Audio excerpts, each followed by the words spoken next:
Hello everyone. आज के इस वीडियो में हम हिंदी पेडागोजी के क्वेश्चन देखेंगे और ये जो आपके क्वेश्चन पेपर हैं जुलाई में, शायद एक सेकेंड, हाँ, ये जुलाई 2024 को जो पेपर हुए थे ये उसके पेपर हैं। तो चलिए, और ये आपका पेपर सेकंड है, ठीक है। तो चलिए शुरू करते हैं। शुरू करने से पहले आप वीडियो को लाइक करें, शेयर करें। अगर आप इस चैनल पर नए हैं तो चैनल को सब्सक्राइब जरूर कर लें ताकि आने वाले सारे नोटिफिकेशन आपको मिलते रहे। तो हम शुरू करते हैं। क्वेश्चन नंबर 106 से आपके पेडागोजी के क्वेश्चन शुरू होते हैं।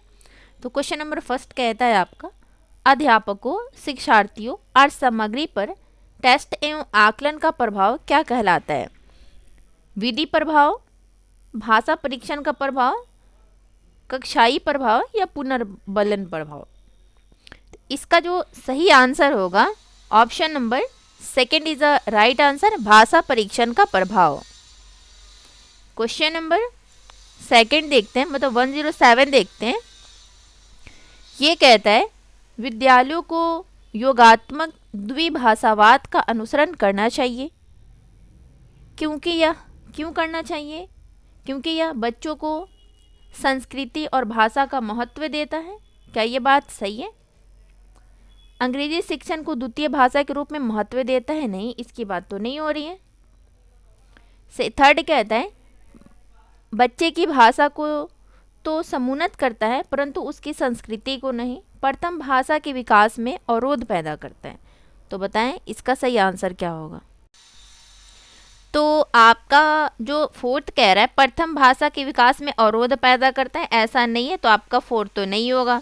बच्चे की भाषा को तो समुन्नत करता है परंतु उसकी संस्कृति के नहीं, ये भी आपका आंसर नहीं होगा। अंग्रेजी शिक्षण को द्वितीय भाषा के रूप में महत्व देता है, ऐसा नहीं है। ज़रूरी नहीं है कि आपका सेकेंड लैंग्वेज इंग्लिश ही हो। फर्स्ट कहता है बच्चों की संस्कृति और भाषा को महत्व देता है, तो इसका सही आंसर हो जाएगा option number first is a right answer.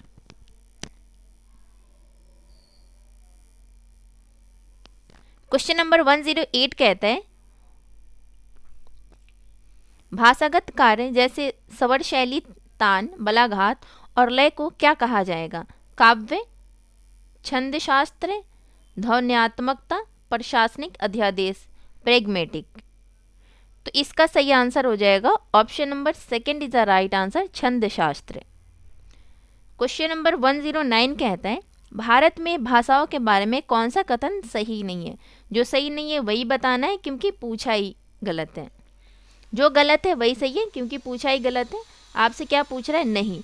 आप जब भी पेपर सॉल्व करेंगे जहाँ नहीं है आप उसको अंडरलाइन कर लेंगे ताकि पेपर सॉल्व करते टाइम आपको ये याद रहे, क्योंकि बच्चे इसको भूल जाते हैं।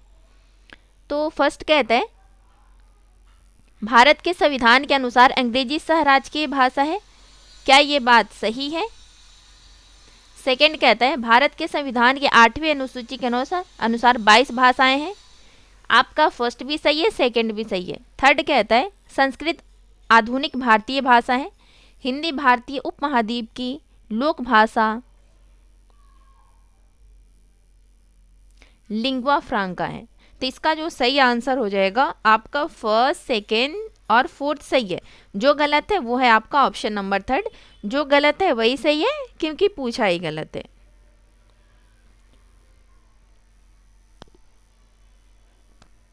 क्वेश्चन नंबर 110 देखते हैं, मतलब 110 क्वेश्चन नंबर कहता है, भाषा की कक्षा में विद्यार्थी अध्यापक के निर्देशन में समूह बनाकर दिए गए टॉपिक पर एक विज्ञापन प्रस्तुत करते हैं।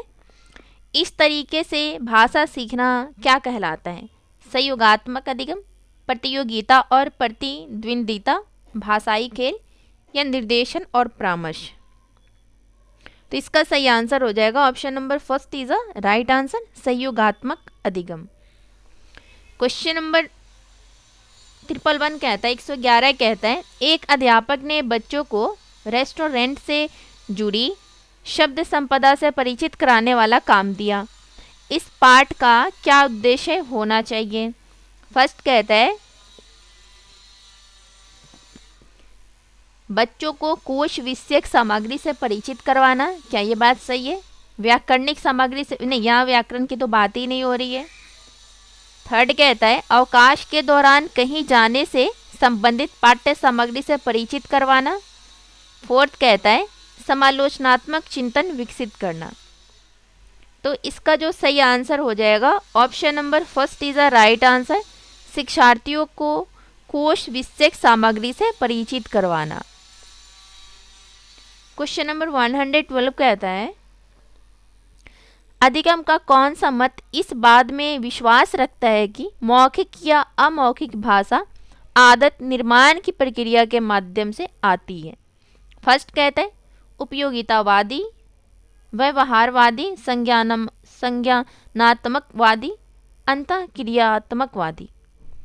तो इसका सही आंसर हो जाएगा option number second is a right answer, व्यवहारवादी।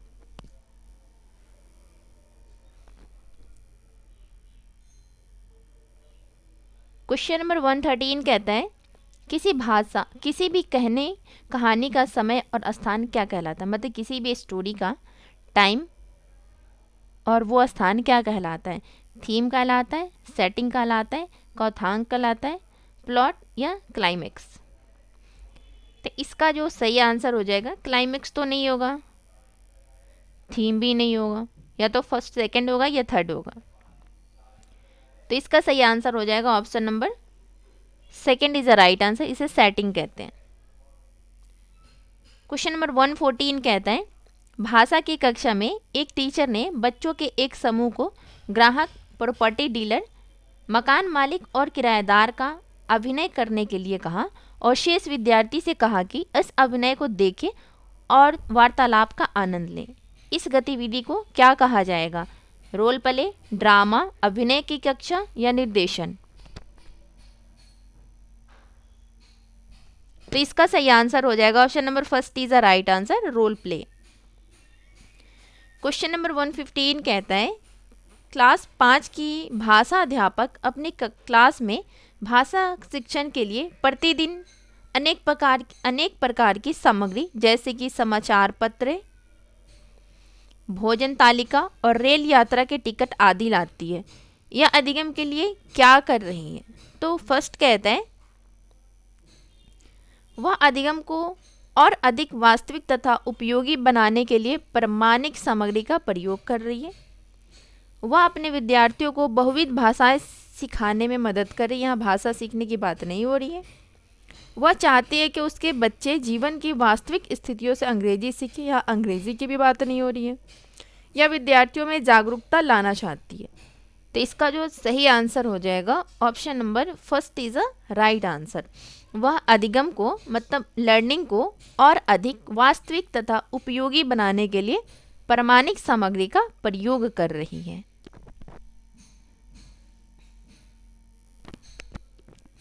क्वेश्चन नंबर 116 कहता है किसी श्रवण से जुड़ी गतिविधि की योजना बनाते समय कौन सा कारक महत्वपूर्ण नहीं है। जो नहीं है वही सही है क्योंकि पूछा ही नहीं है। फर्स्ट कहता है रिकॉर्डिंग को थोड़ा सा रोकना, पॉज देना, बोलने की गति, वक्ताओं का जेंडर, बोलने वाले महिला है या पुरुष, वक्ताओं की संख्या। तो इसका जो सही आंसर हो जाएगा option number third is a right answer, वक्ताओं का जेंडर, बोलने वाले महिला या पुरुष है। पूछ कह रहे हैं जो महत्वपूर्ण नहीं है। तो आपका फर्स्ट सेकेंड फोर्थ तो महत्वपूर्ण है, पर जो थर्ड है वो जेंडर बेस्ड क्वेश्चन है, तो ये आपका नहीं होगा। और जो नहीं है वही सही है क्योंकि पूछा ही गलत था। क्वेश्चन नंबर 117 कहते हैं भारत में बहुभाषावाद के संदर्भ में अध्यापक के लिए क्या समझना जरूरी है। फर्स्ट कह रहा है संप्रेषण से सामाजिक संबद्धता स्थापित होती है। क्या ये बात सही है। बात तो सही लग रहा है। अल्पसंख्यक भाषाओं को प्रभुत्वशाली भाषाओं में मिला देना चाहिए। विविधता भरे समाज में एक भाषा नीति बनानी चाहिए। ऐसा भी नहीं करना चाहिए। भाषा अस्मिता और संस्कृति या भिन्न भिन्न अस्तित्व रखती है। तो इसका जो सही आंसर होगा option number first is a right answer, संप्रेषण से सामाजिक संबद्धता स्थापित होती है। बिल्कुल सही बात है।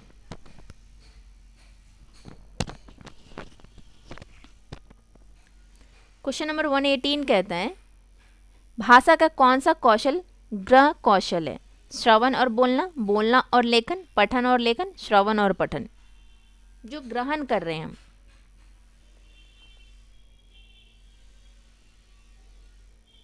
इसका जो सही आंसर होगा सुनना और पढ़ना। अगर हम किसी के बातों को सुन रहे हैं तो वो हम सुन रहे हैं, वो अपने अंदर ले रहे हैं, और पढ़ना वो उन दोनों बातों को हम समझ रहे हैं, मतलब उसको हम ग्रहण कर रहे हैं। तो option number 4 is the right answer, Shravan and पठन। क्वेश्चन नंबर 119 कहता है श्रवण में क्या शामिल है? ध्वनि सुनना, ध्वनियाँ जैसे हैं तदनुसार डिकोड करना, विषय वस्तु के बारे में अनुमान लगाना, विषय के पूर्व ज्ञान का इस्तेमाल करना, ध्वनियों की पहचान करना और उसे अर्थ निकालना। तो इसका सही आंसर हो जाएगा option number 4 is a right answer, ध्वनियों की पहचान करना और उनसे अर्थ निकालना।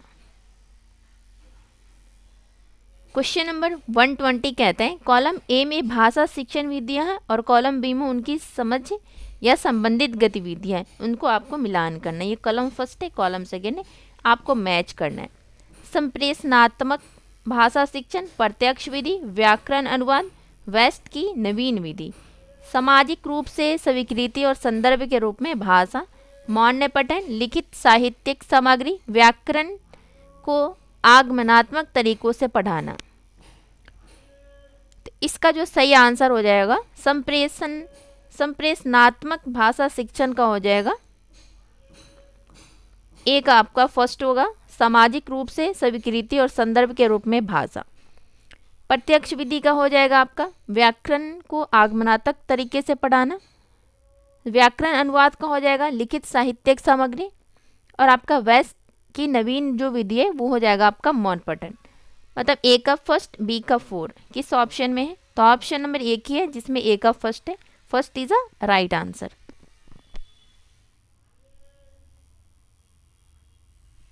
आपका लैंग्वेज फर्स्ट का पेडागोजी कंप्लीट हो गया। अब हम चलते हैं लैंग्वेज सेकंड के पेडागोजी पे। लैंग्वेज सेकंड का पेडागोजी 136 से शुरू होता है। तो क्वेश्चन नंबर 136 कहता है कौन सा उपकरण समक्रमिक और अतुल्यकालिक ऑनलाइन शिक्षण अवसरों की उपलब्धता देता है? पाठ्य पुस्तकें, रेल यात्रा टिकट, टेलीविजन या पैडलेट? इसका जो सही आंसर होगा option number 4 is a right answer, Padlet. Question number 137 कहता है रचनात्मक आकलन के लिए कौन सा उपकरण उपयुक्त नहीं है? जो नहीं है वही बताना है। फर्स्ट कहता है परिदत्त कार्य, लिखित परीक्षा, परियोजना, कक्षा प्रस्तुतिकरण। तो जो उपयुक्त नहीं है वो है आपका लिखित परीक्षा। Option number second is a right answer. Question number 130 कहता है भाषा शिक्षण के लिए प्रतिदिन काम में आने वाली सामग्री का प्रयोग करना क्या कहलाता है? वास्तविक वस्तुएं, रियलिया, भाषा खेल, शिक्षण सामग्री, पाठ्य सामग्री। तो इसका जो सही आंसर हो जाएगा option number second is the right answer, भाषा खेल। क्वेश्चन नंबर 139 कहता है भारत की शिक्षा नीति में भाषा त्रिभाषा सूत्र किसे समुन्नत करने के लिए कहती है? बहुभाषा शिक्षा, एक भाषिक शिक्षा, हिंदी पर मुख्य बल देते हुए द्विभाषिक शिक्षा, मातृभाषा आधारित बहुभाषावाद। तो इसका सही आंसर हो जाएगा option number 4 is the right answer, मातृभाषा आधारित बहुभाषावाद। क्वेश्चन नंबर 140 कहता है शिष्य अधोमुखी प्रक्रिया मतलब टॉप डाउन, ऊपर से नीचे के बारे में क्या सही नहीं है? जो गलत है वही सही होगा आपका। फर्स्ट कहता है सुनने वाले अपने पूर्व ज्ञान पर निर्भर होते हैं, सुनने वाले जो सुनना चाहते हैं उनके बारे में अनुमान लगाते हैं, सुनने वाले संसार के बारे में प्राप्त ज्ञान का प्रयोग करते हैं, सुनने वाले को प्रत्येक शब्द का अर्थ सुनने की आवश्यकता है। तो जो सही नहीं है वो है आपका option number 4 is a right answer, सुनने वाले को प्रत्येक शब्द का अर्थ सुनने की आवश्यकता है। क्वेश्चन नंबर 141 कहता है अंतर्राष्ट्रीय मातृभाषा दिवस कब मनाया जाता है? 1 जनवरी, 14 फरवरी, 21 फरवरी या 13 अप्रैल?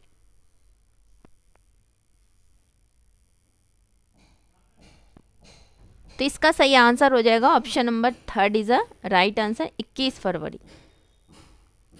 क्वेश्चन नंबर 142 कहता है ईमेल के उस प्रकार की पहचान करिए जो आप अपने उस सहयोगी को लिखना चाहेंगे जो आपका मित्र भी है। अनौपचारिक, औपचारिक, व्यापार संबंधी, लिखा पढ़ी, पत्र व्यवहार। तो इसका जो सही आंसर होगा option number first is the right answer. हम उसे अनौपचारिक पत्र लिखेंगे इसलिए कि वो अपने सहयोगी को लिखना चाहेंगे, वो आपका मित्र भी, क्योंकि वो मेरा मित्र है इसलिए हम उसे औपचारिक ना बल्कि अनौपचारिक पत्र लिखेंगे। क्वेश्चन नंबर 143 कहता है विद्यार्थियों के अधिगम और समझ में स्पष्टता लाने के लिए समूची शिक्षण अधिगम प्रक्रिया के दौरान क्या जाने वाला आकलन क्या है। अधिगम के लिए आकलन, अधिगम का आकलन, अधिगम के लिए आकलन, अधिगम के रूप में आकलन। तो इसका जो सही आंसर हो जाएगा option number first is the right answer, अधिगम के लिए आकलन, असेसमेंट फॉर लर्निंग। जो फाइनल पेपर में होता है ना वो अधिगम का आकलन होगा, ठीक है। क्वेश्चन नंबर 144 कहते हैं द्विभाषा की कक्षा में एक टीचर ने स्वास्थ्य ही धन है पर ऑडियो रिकॉर्डिंग सुनाई। उसके बाद उसने कार्यपत्रक वर्कशीट बांटी और कहा कि दिए गए विकल्पों में सही उत्तर पर निशान लगाएं। फर्स्ट कहते हैं इस पाठ का उद्देश्य विद्यार्थियों को इस योग्य बनाना है कि, फर्स्ट कहता है आपका स्वास्थ्य पर पाठ का श्रवण करें, विद्यार्थियों को कार्य में संलग्न किया जाए, विचार बिंदुओं को सुनकर विश्लेषण किया जाए, स्वास्थ्य एवं धन पर पाठ को कंठस्थ किया जाए। तो कंठस्थ पूछ क्या रहा है आपसे, द्वितीय भाषा की कक्षा में अध्यापक ने स्वास्थ्य ही धन है पर ऑडियो रिकॉर्डिंग सुनाई। उसके बाद उसने कार्यपत्रक वर्कशीट बांटी और कहा कि दिए गए विकल्पों में सही उत्तर पर निशान लगाएं। इस पाठ का उद्देश्य विद्यार्थियों को इस योग्य बनाना है, किस योग्य बनाना है। तो फर्स्ट कहता है स्वास्थ्य पर पाठ का श्रवण, विद्यार्थियों को कार्य में संलग्न किया जाए, विचार बिंदुओं को सुनकर विश्लेषण किया जाए, स्वास्थ्य और धन पर पाठ को कंठस्थ किया जाए। इसका सही ये जो क्वेश्चन है इस हिसाब से इसका आंसर होगा ऑप्शन नंबर 4। क्वेश्चन नंबर 145 कहते हैं भाषा अधिगम में गलतियों के बारे में क्या सही नहीं है, मतलब जो सही नहीं है वही आपका सही होगा। फर्स्ट कहता है गलतियां भाषा अधिगम प्रक्रिया में अवरोध पैदा करती है, क्या ये बात सही है? ये तो आपका गलत हो जाएगा। गलतियां हमेशा बुरी नहीं होती और अधिगम में मदद करता है, बिल्कुल सही बात है। गलतियां भाषा अधिगम प्रक्रिया का महत्वपूर्ण पहलू है, ये भी सही है। गलतियां द्वितीय भाषा अर्जन की प्रक्रिया को समझने में मदद करती है, बिल्कुल सही बात है। तो इसका जो सही आंसर होगा option number first is a right answer. जो फर्स्ट है वही गलत है क्योंकि पूछा ही गलत है। क्वेश्चन नंबर 146 कहता है भाषा शिक्षा में रचनात्मकता क्या है। फर्स्ट कहते हैं खुले अंत वाले कक्षाई प्रदत्त कार्य जिनकी भिन्न भिन्न व्याख्याएं हो सकती है और भिन्न भिन्न उत्तर निकल सकते हैं, क्या ये बात सही है? बात तो सही लग रहा है।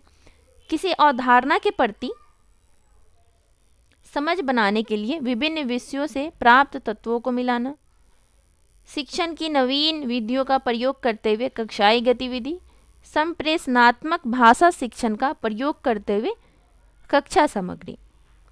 तो भाषा शिक्षण में जो रचनात्मकता है वो होगा आपका option number first is a right answer. खुले अंत वाले कक्षाई प्रदत्त कार्य जिनकी भिन्न भिन्न व्याख्याएं हो सकती है, अलग अलग परिभाषाएं व्याख्याएं हो सकती है और भिन्न भिन्न उत्तर निकल सकते हैं, उसे हम रचनात्मक शिक्षा कहते हैं। क्वेश्चन नंबर 147 कहता है शिक्षार्थियों को समृद्ध भाषाई परिवेश मिलना चाहिए और गलतियां इस बात का साक्षी है कि अधिगम हो रहा है। यह किसके द्वारा अनुशासित है? व्यवहारवादी, संज्ञानात्मकतावादी, मानवतावादी, मनोविश्लेषणवादी। तो इसका जो सही आंसर होगा option number second is the right answer, संज्ञानात्मकवादी। क्वेश्चन नंबर 148 कहता है निम्नलिखित में से कौन सा कथन सही है। फर्स्ट कहता है पठन वैकल्य डिसलेक्सिया पठन विकार है। लेखन वैकल्य डिसग्राफिया लेखन विकार है। लेखन वैकल्य डिसग्राफिया पठन विकार है। पठन वैकल्य डिसलेक्सिया लेखन विकार है। तो इसका सही आंसर हो जाएगा आपका फर्स्ट होगा पठन वैकल्य डिसलेक्सिया पठन विकार है। सेकंड है लेखन वैकल्य डिसग्राफिया लेखन विकार है। मतलब ए बी मैच करता है, आपका सी डी गलत हो जाएगा। तो ए बी किस ऑप्शन में है? Option number third is a right answer. A और बी दोनों सही है। क्वेश्चन नंबर 149 कहता है सरकारी विद्यालय की अध्यापिका रीता 7वीं कक्षा में विद्यार्थियों को अंग्रेजी पढ़ाने के लिए दृश्य उपकरण और भाषा खेल खिलाती है। रीता शिक्षण के किस सिद्धांत का अनुपालन कर रही है? फर्स्ट कहता है स्वाभाविक प्रक्रिया का सिद्धांत, अभ्यास और आदत निर्माण का सिद्धांत, अभिप्रेरणा और रुचि का सिद्धांत, जीवन से संबद्धता का सिद्धांत। तो इसका जो सही आंसर हो जाएगा option number third is a right answer, अभिप्रेरणा और रुचि का सिद्धांत। आज का लास्ट क्वेश्चन नंबर 150 देखते। इस लघु कथा को क्या कहेंगे जिसने मुख्य पात्र पशु और नैतिक मूल्यों को उभारते हैं? फर्स्ट कहते हैं फंतासी, जतुंकथा, फेबल, विज्ञान फिक्शन, ये यात्रा वृत्तांत। तो इसका सही आंसर हो जाएगा option number second is the right answer, जंतुकथा फेबल। तो इस वीडियो में हमने हिंदी पेडागोजी के 30 क्वेश्चन करे हैं। आई होप कि आपको ये वीडियो पसंद आएगी। आपको पसंद नहीं भी आती है फिर भी आपको देखना है, क्योंकि प्रीवियस ईयर क्वेश्चन है, ये आपके पेपर में बहुत हेल्प करेगी। तो वीडियो को ज़रूर देखें, लाइक करें, शेयर करें। चैनल पे नए हैं तो चैनल को सब्सक्राइब ज़रूर करें। मिलते हैं आपसे नेक्स्ट वीडियो में। Thank you.